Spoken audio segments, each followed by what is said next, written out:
Historias inspiradoras de mujeres y hombres que desde diversas realidades se convirtieron en verdaderos agentes de cambio. Bienvenidos y bienvenidas a Innovadores Invisibles. That needs to be done in order for indigenous peoples to progress more rapidly, to advance in their respect to their rights, but also in their sustainable development, And I came to the conclusion that the biggest conflict that indigenous peoples face nowadays is with the extractive industries. And then when I talked to some of my colleagues at the World Bank. Welcome everybody to a new chapter of Innovadores Invisibles. Now we are with a friend. He is from another country. He's going to be the first chapter that we have from a friend from Ecuador. So we give the welcome to Luis Felipe. Luis Felipe, thank you for joining us in this Innovadores Invisibles session. Thank you very much, Sebastian. Very happy to be here. We know that it's something that you commonly don't tell to people, but I believe it's super important to realize your story. And one of the first questions I want to ask you is if you can tell us and share your amazing family story of decades, hundreds of years of facing inequalities, and also to tell us tell us much better the story from Atahualpa to Luis Felipe. And maybe most of the people that is listening to this podcast don't know who is Atahualpa, because this is showing in Europe and in United States. So can you tell us more about that? Sure. Thank you very much, Sebastian. Well, yes, this is something that in my family we feel very proud of. But yeah, normally we don't talk too much about it. But many friends and of course relatives and people know about it, especially in Ecuador. So yeah, Atahualpa was the last ruling Inca, or the last ruling emperor of the Inca Empire. And he was killed by Francisco Pizarro in 1534 near Cajamarca in Peru. Atahualpa was born in what we know today as Ecuador, in the territory that we know today as Ecuador. But his mother was from Ecuador. She was a descendant of the Puruhá nation. The Puruhá nation is an indigenous nation in the Chimborazo province in Ecuador, in the central highlands of Ecuador. And Atahualpa's father was Huayna Cápac, who led the conquest, let's say, of the Incas to the north of the Inca Empire, what we know today as Ecuador and part of Colombia. So upon the death of Atahualpa, the Spaniards killed most of his children and relatives. But there was one son that was hidden by the family of Atahualpa's mother in the Chimborazo province in Ecuador for many years, and his name was Inca Roca.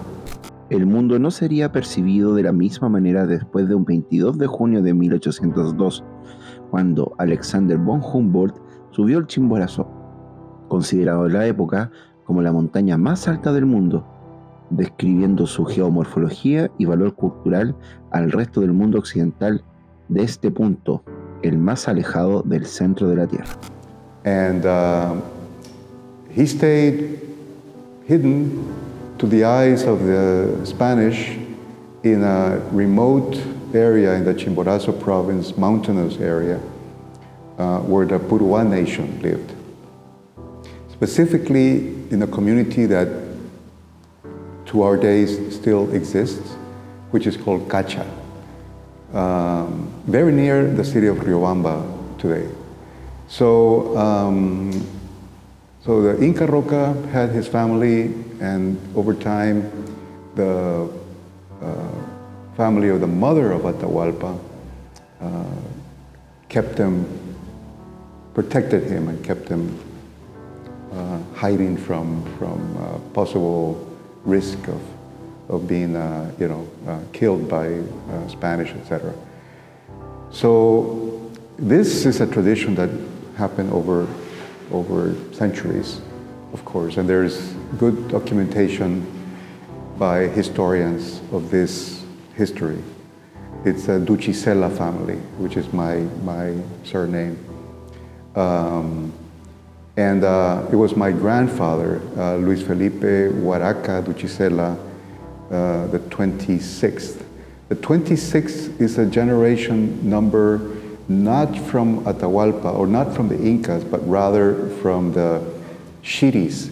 The Shiris were the rulers of the Puruhá nation, and later the Puruhá nation in Ecuador joined with the Cañari nation and with the Quitu nation in the north, and they formed a confederation of indigenous peoples, and the Shiris were the rulers, or I don't want to say that use the word kings because it's very different, but they were the rulers. So exactly. So in any case, my grandfather, Luis Felipe Huaraca Duchicela, he felt very proud of this, and he was the first who migrated out of the community of Cacha. He first went to Guayaquil, a very important city in Ecuador, and then he spent many years in Europe. He learned languages, he worked over there, and then he came back to Ecuador. And when he came back to Ecuador, he followed a process, a legal process, so that the government of Ecuador would recognize him as a descendant, a legitimate descendant of Atahualpa. But it's something that the family wanted this to happen, or is something more personal of your grandfather that wanted to make this real? I think it was more personal. I think my grandfather, he in several writings that he has, he advocated very much for the rights. No, overall for the rights of the indigenous peoples. He complained about the marginalization, about the neglect. So he was an activist. He was an activist. Yes, he was an activist. He wrote to the Congress of Ecuador at that time. He wrote articles, and he also had a network of other people who thought likewise in other countries, in Mexico, Peru, etc. And he thought that by following a process of legal recognition, that would give more strength, more importance to the indigenous peoples in Ecuador. So yeah, and he wrote this book, which is called Huaraca Duchicela Descends from Atahualpa.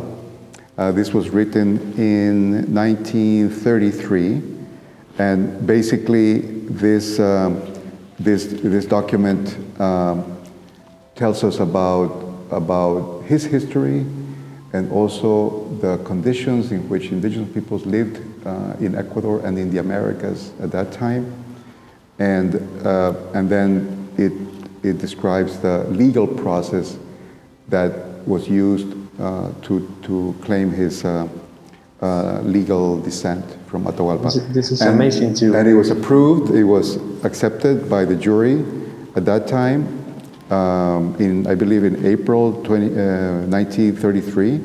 And of course there were testimonies from people from the communities, there were anthropologists, historians, of high reputation in Ecuador, not necessarily indigenous, that provided testimony and evidence of this. So yeah, and then of course my father and my generation, my brothers and sisters, we feel very proud of this.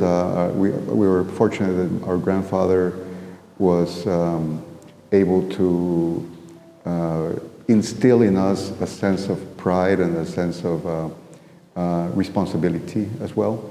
But then he passed away relatively early. I mean, he was about 70 years old when he passed away. But we've kept that spirit that he instilled in us all these years. As you say, it's a huge responsibility to take his legacy and maintain his legacy nowadays, and also to think, because you are talking, he started this activism for indigenous people 1930. Yeah. So if we come here to the present and we know we have so much to do for indigenous people, and he started like 100 years ago, and maybe he puts the first seed for what indigenous people have right now. That's right, Sebastian. One important thing that I'd like to mention is that we grew up in Guayaquil and then also in Central America because in Costa Rica and Panama because my father migrated there, and in a way we distance ourselves involuntarily from our community, from Cacha, for many years. But my father sent me to study university in Quito, in Ecuador, after I had graduated from high school in the United States, actually. So that to me was an important moment of encountering my own culture, not only the Ecuadorian culture, but through some professors in the university that recognized my last name, Duchicela.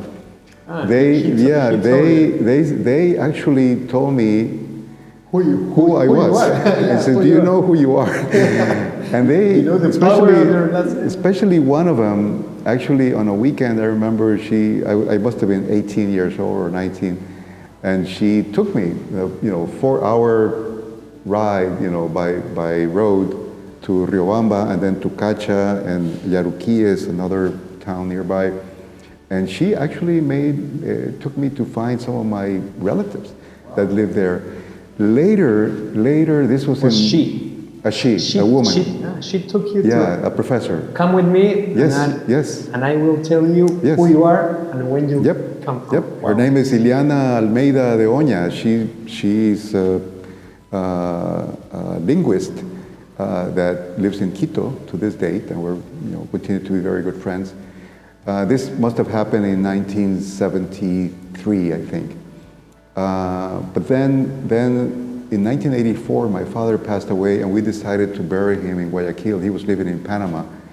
And there's another important thing happened, that when we were about to bury him in Guayaquil, a group of indigenous leaders from the Cacha community went down to look for us in a hotel in Guayaquil, and they found us. And they were young people, young indigenous leaders, and they said, we know who you are, and we know about your grandfather and your father, and we want you to bury him in Cacha, not in Guayaquil, but in Cacha.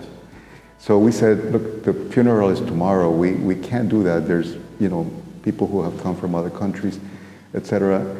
But let's do a ceremony after the funeral. So we did that. We went with many friends, even from Central America and the US, up to close to 3,000 meters above sea level to the community of Cacha. And it was just incredible. I mean, there were hundreds of indigenous peoples with their red ponchos, blue ponchos, purple ponchos, waiting for us. And then the leader of the community, Taita Pedro Morocho,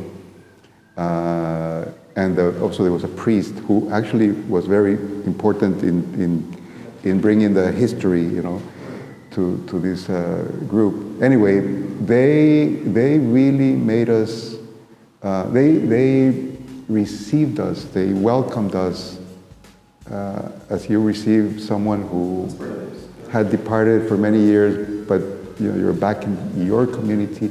But again, there was what Pedro Morocho told us basically is what you said a little while ago, is a sense of responsibility. So we've always felt that being a descendant of Atahualpa doesn't give us any sort of privilege or right to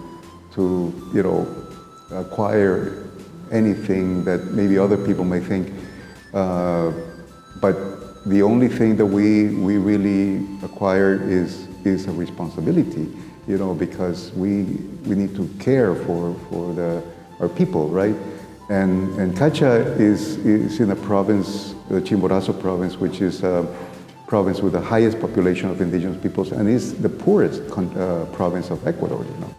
Well, one of the things that maybe the fights that indigenous people, Atahualpa, your grandfather, give in their times was different at the fight that you have to do right now. Maybe the fight, or to put it in a fight or activism, is different. And it's something that you are already doing in the leading program that you have right now in BHP. But we're going to go there first. I believe it's important to talk more about your trajectory and what you have done in United Nations, in USAID. So maybe you can tell us more how with this ceremony, when your grandfather passed away, what you realized with this teacher on the university that show you your legacy, what important the responsibility that you have, how these moments took or forced you to do what you are doing right now. And if you can tell us and share with us. Yeah, the visit to my relatives and to the community with my teacher really created in me inspiration and passion for indigenous people. So what I did was, as a student, I dedicated a lot of time to working with the Indigenous Confederation that was beginning to become organized in Ecuador in the 1970s, that eventually became the Confederation of Indigenous Peoples of Ecuador, the CONAIE, or Confederación de Nacionalidades Indígenas del Ecuador.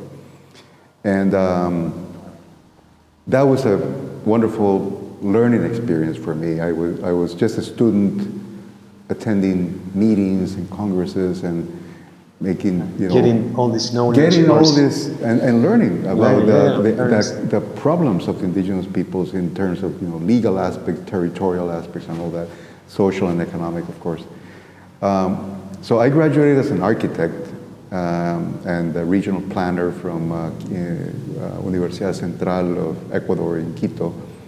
But I was not able to practice architecture. I migrated to where my parents were living in Panama, and then started a career mostly in a private sector in agro industry and working in financial analysis and administrative management and so on. And then I got a master's degree on public and private management at Yale University in New Haven. I must have been one of the first Ecuadorians that attended that particular program in the early 80s.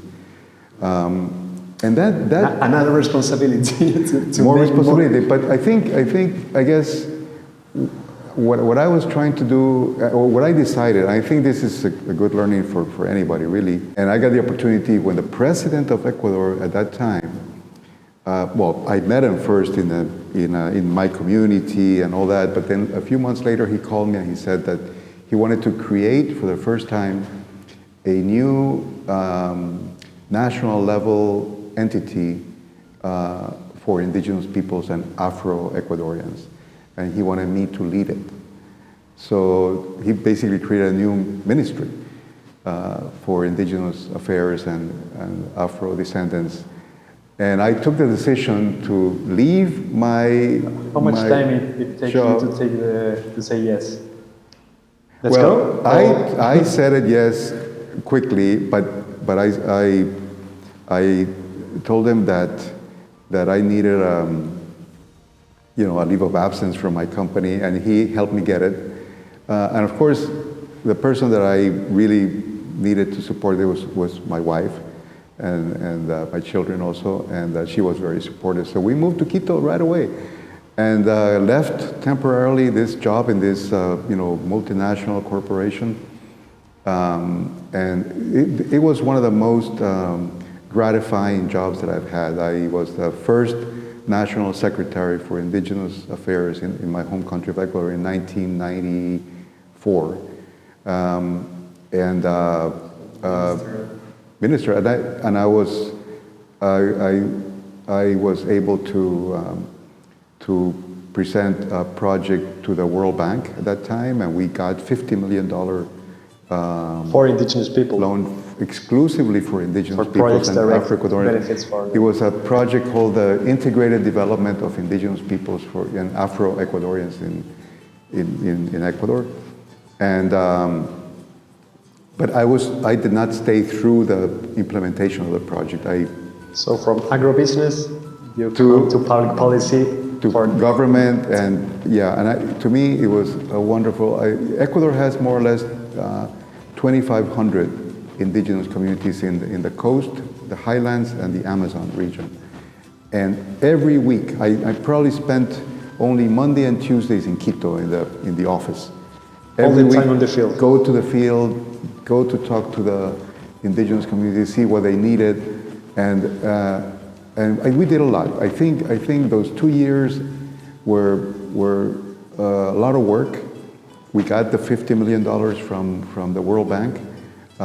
We set up an executing agency because the indigenous peoples did not want to get this money through any ministry, not even my own ministry. So, and I agreed. I said, yeah. So they said, we all decided, the indigenous peoples and the government and the World Bank, we decided to create an executing agency, an independent executing agency led by indigenous peoples. And to this date is a fantastic governance model that unfortunately it has not been replicated very much, actually. I think probably it's been the only case to date, because later, many years later, I joined the World Bank, and I asked, I said, how many more of these projects have you? This experience was the bridge to go to the World Bank, I believe, because of the experience that you have been doing this in Ecuador, no? Yes, I think yes, it worked. Even though immediately after this job I went back to the private sector, but then I joined projects that were funded by USAID in Latin America, projects working with small producers, cacao, coffee, other products. Luis Felipe nos cuenta lo que aprendió trabajando con proyectos desde USAID con cocaleros en Cochabamba, Bolivia, promoviendo su transformación y diversificación de los rubros. I learned that when people have their livelihoods within the legal system of the country,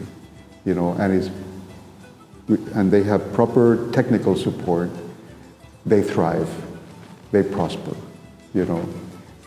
People did not want to be part of the coca leaf, drug trafficking system. They had to leave. They had to be hiding. They had to not have opportunities to freely go out and go, send their children to the hospitals, to the schools, and it was a great program. So I think it was, as you say, is something that made me realize that the importance of living in under the rule of law in a country, and how many times in Latin America and also in Africa and Asia, people don't realize that too much, And I think today, 2024, especially in Latin America, I think that's one of the crises that we have too much illegal activities going on. And those illegal activities are, among other things, they're directly affecting the indigenous peoples and local communities in many countries in Latin America.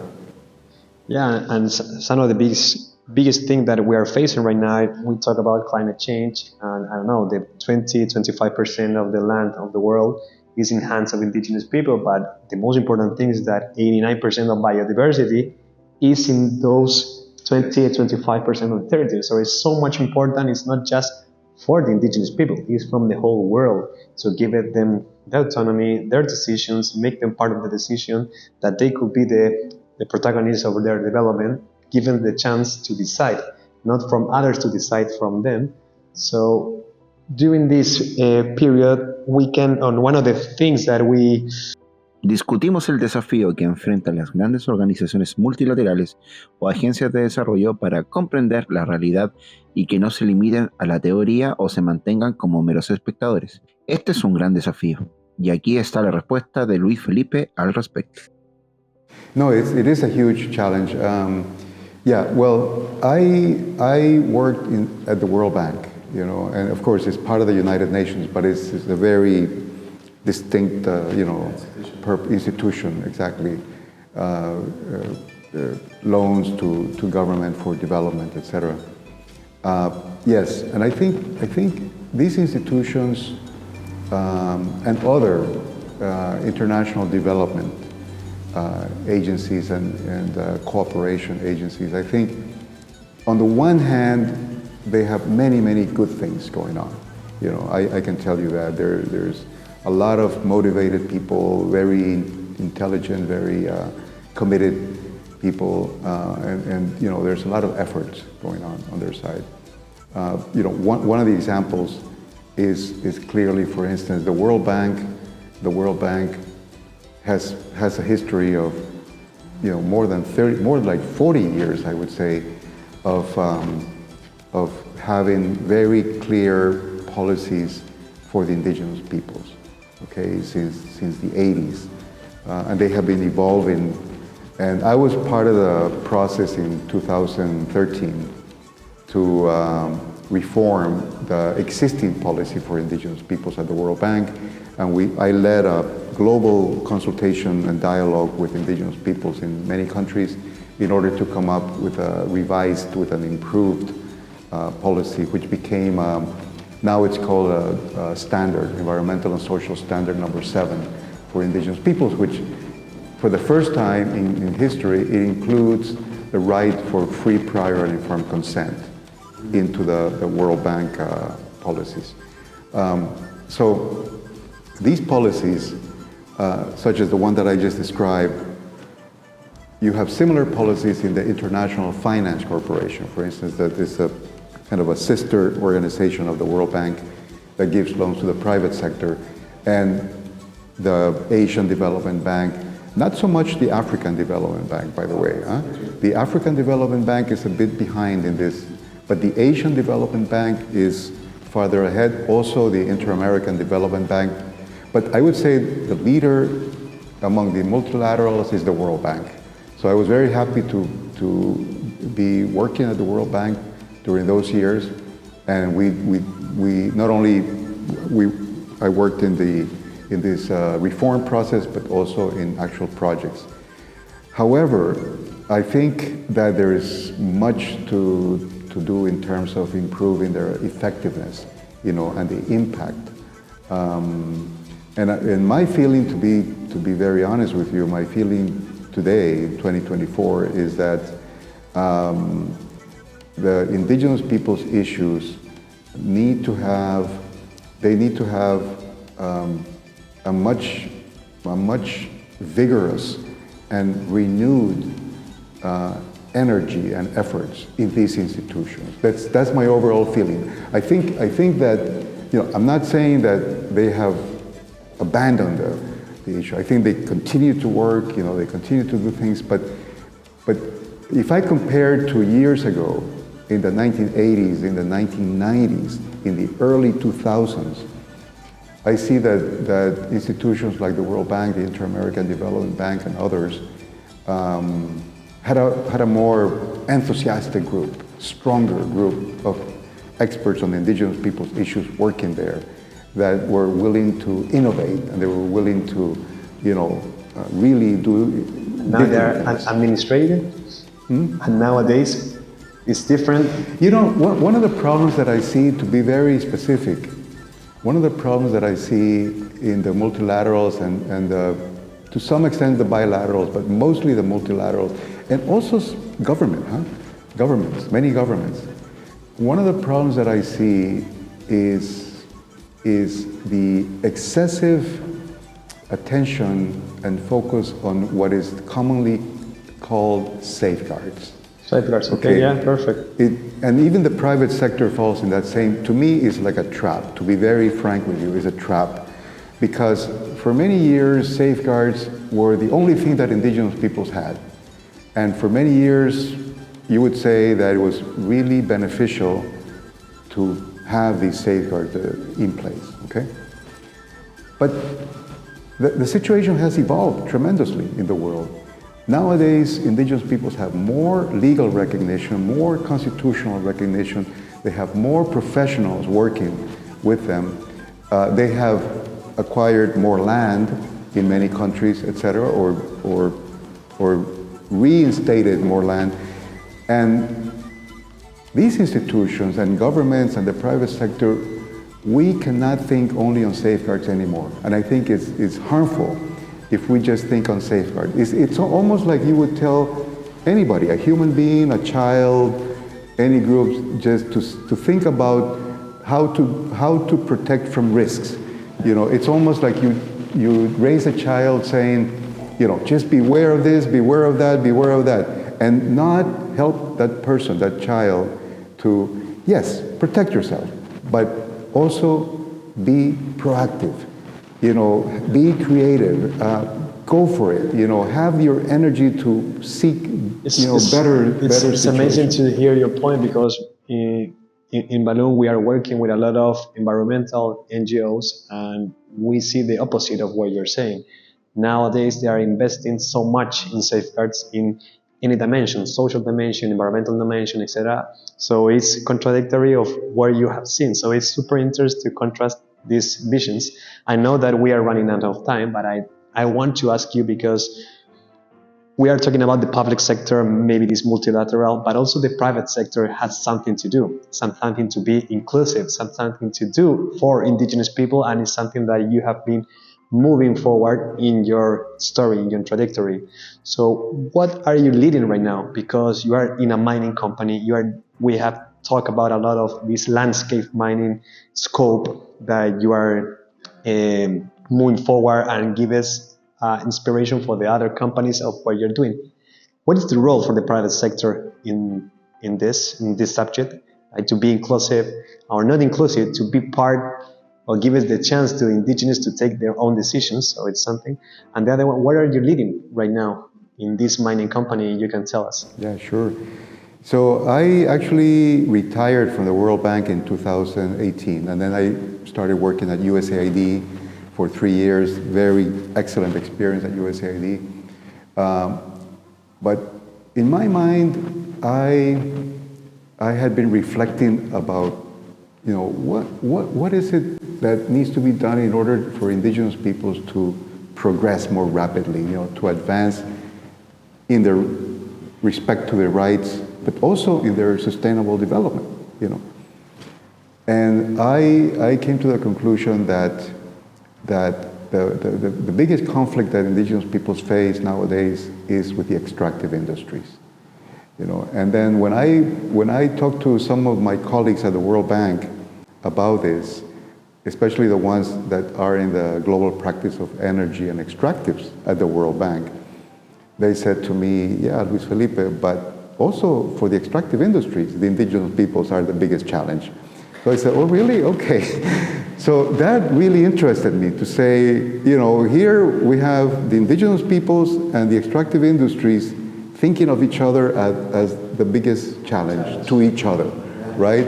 So because I had never worked in mining or any other extractive industries as such, I was interested to learn more about that. And I felt that even though I had retired already from the World Bank, and I worked a few more years with USAID, I felt that I still had the energy to do something else. So when BHP found me and started talking with me about joining them, and I saw that they had this policy for indigenous peoples that is simply, you know, fantastic. It's really